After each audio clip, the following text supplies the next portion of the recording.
This year I've done an exhibition and a special catalogue called 6 Centuries of Books, printed books illustrated by famous painters. Famous painters have always worked and illustrated books from the 15th century.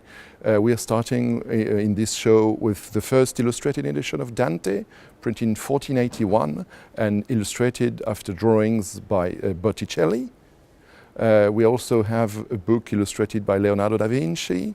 In the 17th century we have a book illustrated by Rembrandt, and it goes like that until the 20th century with some very famous painters like Fernand Léger, who has illustrated a lovely book about circus, and one of the most famous early 20th century books, which is illustrated by Sonia Delaunay, called La Prose du Transsibérien, which is a really lovely folding book which is 2 meters long.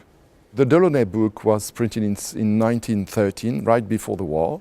It was supposed to be printed in 150 copies, each copy being 2 meters long, so that if you put them next to each other, it would have the same height as the Eiffel Tower, 300 meters.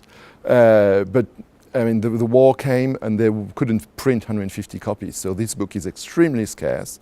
There were about only between 80 and 100 copies printed, and every copy is different because they're made with original pochoir by Sonia Delaunay.